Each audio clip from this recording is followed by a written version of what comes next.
Good morning, students. Welcome to all of you in ABN School online classes. Students, last time we study about the uh, what is the random sampling method. वो random sampling methods क्या होता है अभी? इसको अपन random sampling methods को अपन lottery methods भी क्या करते हैं? बोलते हैं भी. देखो random sampling method जो अपना है, इसमें क्या होता है कि जैसे मान लो कोई कोई भी पर्टिकुलर जैसे अपने को डाटा कलेक्ट करने हैं,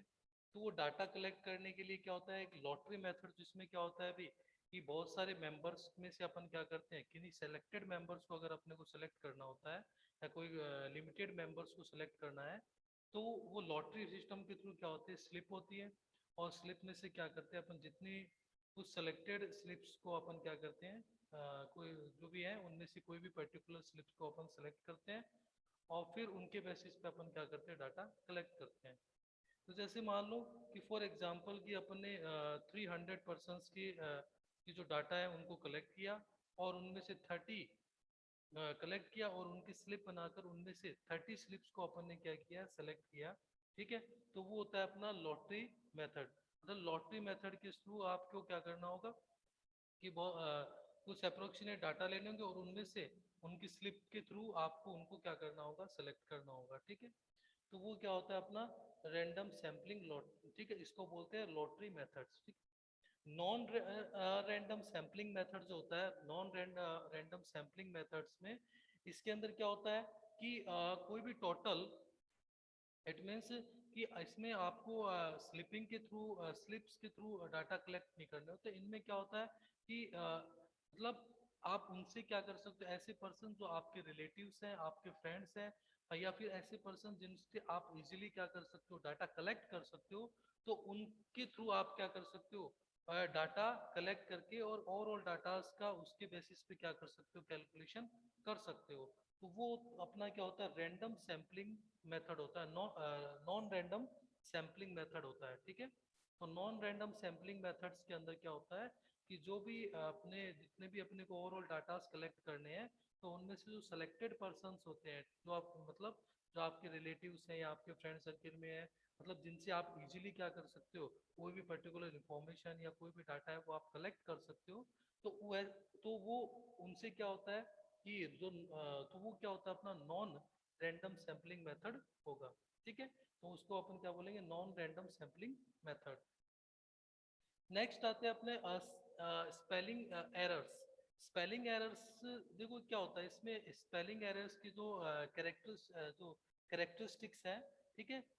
तो उनके अंदर क्या है भी, एक तरह से टू पार्ट्स में अपन क्या कर रहे हैं, जो इनके कैरेक्टरिस्टिक्स है उनको अपन टू पार्ट्स में डिवाइड करते हैं. और इन जो एरर्स होती है उन, ठीक है, तो वो जो डाटा होते हैं वो या सेंटर टेंडेंसी के थ्रू कैलकुलेट करते हैं, ठीक है, या तो मीन मोड मीडियन के थ्रू होते हैं, ठीक है, या फिर वो डाटा डाटा जो अपन कलेक्ट करते हैं वो डिस्पर्शन मेथड के थ्रू अपन क्या करते हैं, डिस्पर्शन के थ्रू अपन क्या कर सकते हैं, कलेक्शन करते हैं. ठीक है, जैसे स्टैंडर्ड डिविएशन है, मीन डिविएशन है, रेंज, इनके थ्रू अपन क्या कर सकते हैं, डाटा कलेक्ट कर सकते हैं, कैलकुलेशन कर सकते हैं. ठीक है, इस सैम्पलिंग एरर्स क्या होता है अभी, सैम्पलिंग एरर्स का मीन्स यहाँ पे क्या हो गया कि जैसे क्या होता है कि अगर अपन कोई एज ए कोई मान लो कि 5 मेंबर्स का अपन ने सैंपल लिया, फॉर एग्जांपल जैसे 5 मेंबर है, तो उनका अपन ने क्या किया, सैंपल लिया. ठीक है, और उनके बेसिस पे अपन क्या कर सकते हैं, एक तरह से डाटा को क्या करते हैं, कैलकुलेट करते हैं. तो अपन ने जैसे मान लो 5 मेंबर्स का की जो भी इनकम है उनका अपन ने क्या किया, सैंपल लिया. 5 मेंबर की इनकम का अपन ने क्या किया, सैंपल लिया. तो जैसे ए में एक मेंबर है उनकी 500 इनकम है, सेकंड है बी है उसकी 550 है, सी की 600 है, और फोर्थ जो डी है उसकी 650 है, और ई जो है उसकी 700 है. ठीक है, ये उनकी जो भी 5 मेंबर्स हैं उनकी इनकम का क्या है, इनकम अपने को दे रखी है. अब इनमें इनका अगर अपन एवरेज लें, ठीक है, तो वो अपना क्या होता है 5. तो अपन एवरेज इनकम जो अपन डिसाइड कर रहे हैं कि भी हर एक जो पर्सन है उसकी एवरेज इनकम क्या होगी, 600 होगी. ठीक है, तो ये, और वहीं अगर अपन क्या यहाँ पे तो अपने 5 मेंबर्स की को इंक्लूड करके फिर उनका एवरेज निकाल के क्या किया है, और एवरेज इनकम की कैलकुलेशन की है। बट अगर अपने पास में ओनली 2 कैंडिडेट्स ही हैं, ठीक है, अगर अपन 2 कैंडिडेट्स की डाटा को कलेक्ट कर रहे हैं, जैसे 2 कैंडिडेट ए है उसकी 500 इनकम है और बी है उसकी 600 इनकम है, ठीक है, तो उनका अगर अपन एवरेज निकालेंगे तो उनका एवरेज कितना आ रहा है अपना, उनका एवरेज आएगा 550। तो ये जो इससे क्या हो रहा है अभी, पर कैंडिडेट एवरेज इनकम में क्या हो रहा है, डिफरेंस आ रहा है, ठीक है, क्योंकि इसमें अगर अपन ने 5 मेंबर्स के बेसिस, मतलब 5 मेंबर का जो एवरेज था, ठीक है, तो 5 मेंबर के एवरेज निकाला तो उसमें तो एवरेज पर्सन की जो इनकम है वो कितनी है, 600 है। और बट जो सेकंड कंडीशन है तो उसके अंदर जो एवरेज इनकम है वो कितनी है अपनी, 2 मेंबर्स को अपन ने इंक्लूड किया और उसमें इनकम आ रही है 550। तो इससे क्या हो रहा है, पर पर्सन जो एवरेज इनकम है उसमें क्या हो रहा है, डिफरेंस आ रहा है, ठीक है, जैसे 600 है 5 मेंबर्स के लिए, जो पर मेंबर एवरेज इनकम जो है वो 600 है, और 2 मेंबर के बेस पे लिए तो कितनी आ रही है पर मेंबर, जो इनकम है वो 550 है। तो उससे क्या हो रहा है, इसमें एरर क्रिएट हो रहा है, ठीक है, 550 जो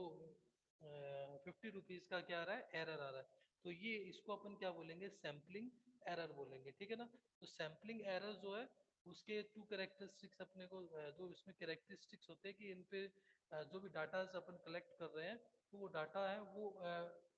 वो डाटाज जो है वो जो अपन कलेक्ट कर रहे हैं वो या सेंटर टेंडेंसी के थ्रू, मतलब मीन मोड मीडियन के थ्रू होते हैं, या फिर dispersion, standard deviation, mean deviation and range के थ्रू अपन क्या कर रहे हैं, डाटा कलेक्ट करते हैं, ठीक है। तो ये क्या होता है अपना स्पेलिंग सैम्पलिंग एरर्स होते हैं, ठीक है। आगे जो नेक्स्ट आता है वो आता है अपना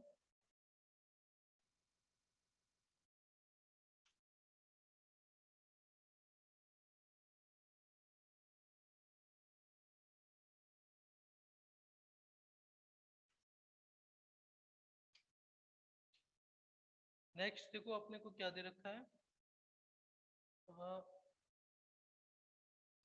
ये तो हो गया अपना सैम्पलिंग एरर। और नेक्स्ट जो अपना है non sampling error, non sampling error देखो,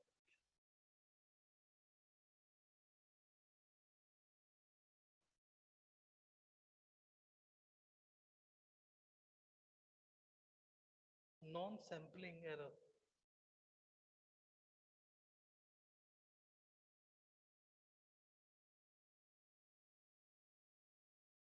errors,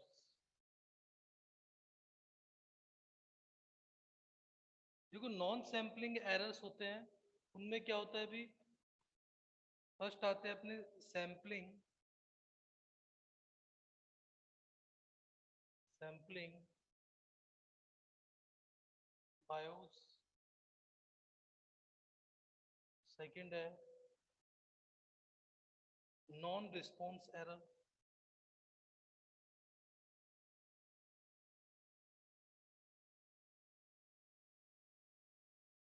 non response error, error,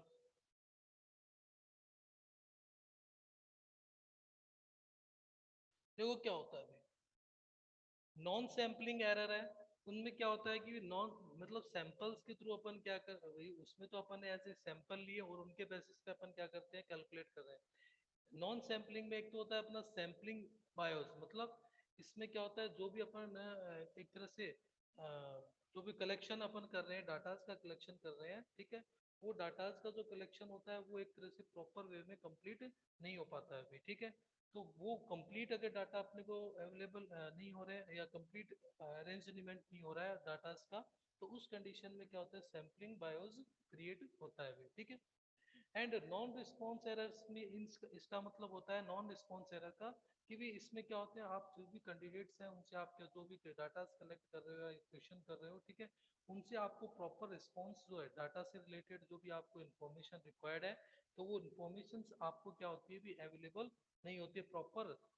जो भी आप क्या कर रहे हो, डाटा कलेक्ट कर रहे हो, ठीक है, उन डाटाज का की जो प्रॉपर इंफॉर्मेशन है, ठीक है, उनसे रिलेटेड जो इंफॉर्मेशन आपके लिए कंपलसरी है, वो आपको रिस्पॉन्स नहीं मिल पा रहा है, या फिर जिससे आप क्वेश्चन कर रहे हो, ठीक है, वो आपको प्रॉपर रिस्पॉन्स नहीं दे रहे हैं डाटा से रिलेटेड, तो उस कंडीशन में क्या होता है अभी, नॉन रिस्पॉन्स एरर जो वो क्रिएट होता है अभी, ठीक है। तो वो क्या होता है अपना नॉन रिस्पॉन्स एरर होता है।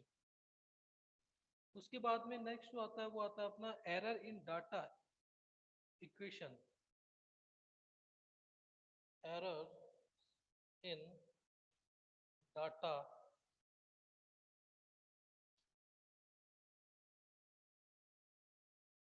Acquisition, data acquisition.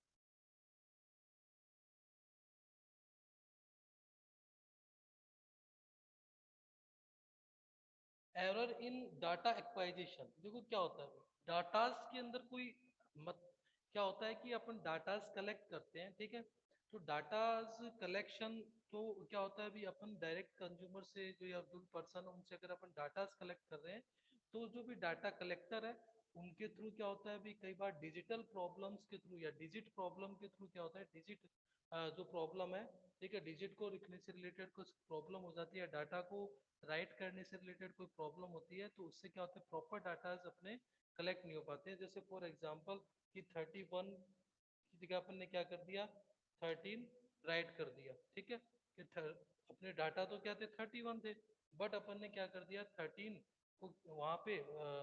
By mistake अपन ने क्या कर दिया 13 वहाँ पर क्या कर दिया नोट कर दिया। तो वहाँ पर क्या होता है अभी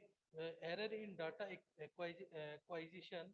ठीक है। डाटा क्या होता है एक तरह से डाटा राइटिंग से रिलेटेड क्या होता है वहाँ पे एरर क्रिएट होता है अभी, क्योंकि क्या मोस्टली में क्या होता है कि कई डाटा अपन कलेक्ट करते हैं और राइटिंग में क्या होता है उन डाटा को उन डाटा को कलेक्ट करना है, उन डाटा से रिलेटेड जो भी इंफॉर्मेशन है वो क्या होती है रॉन्गली क्या होती है अपन क्या करते हैं राइट कर लेते हैं इन्हें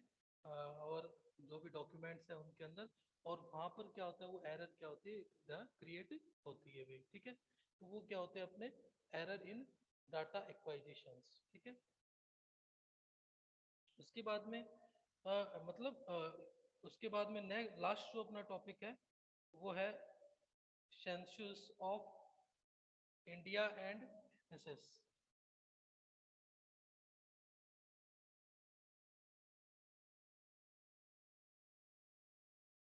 census of sensex India and N S O. देखो देखो इंडियन सेंसस जो है इंडियन की जो पॉपुलेशन कैलकुलेशन जो है वो क्या होते हैं भी बहुत मतलब स्टेट गवर्नमेंट के थ्रू भी और सेंट्रल गवर्नमेंट के थ्रू क्या होते हैं डिफरेंट डिफरेंट ऑर्गेनाइजेशंस के थ्रू क्या होती है भी अपनी सेंसस जो अपनी जो पॉपुलेशन कैलकुलेशन जो है वो किसके थ्रू होती है भी जो भी वो होगी अपने स्टेट भी स्टेट के थ्रू भी होता है और सेंट्रल के थ्रू बहुत क्या करते हैं भी एक तरह से पॉपुलेशन कैलकुलेशन की जो पॉपुलेशन कैलकुलेशन होती है वो सेंट्रल के थ्रू और स्टेट के थ्रू दोनों के थ्रू क्या होते हैं जो पॉपुलेशन से रिलेटेड या जो डाटा है वर्क है वो दोनों स्टेट गवर्नमेंट भी करती है और सेंट्रल गवर्नमेंट के थ्रू भी क्या होते हैं डाटा कलेक्ट होंगे, ठीक है। इनके लिए other other different different organisations क्या करती हैं वर्क करती है सेंट्रल लेवल पे भी स्टेट लेवल पे भी, ठीक है। वो कौन कौन सी ऑर्गेनाइजेशन होती हैं, ठीक है। जैसे अपने को ये रखा है ये स्टेट लेवल और नेशनल लेवल पे एनएसएस है और सीएसओ है, ठीक है, आरजीआई है। ये ऑर्गेनाइजेशंस क्या करते हैं अभी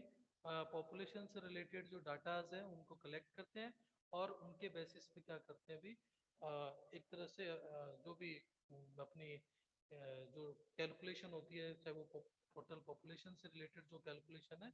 ठीक है, तो वो कैलकुलेट करना जो भी ओवरऑल जो प्रोसेस होता है वो इन ऑर्गेनाइजेशंस के थ्रू होता है, तो वो सेंट्रल लेवल पे हो चाहे स्टेट लेवल पे हो अपने अपने अकॉर्डिंग क्या करते हैं डाटा कलेक्ट करते हैं भी, ठीक है।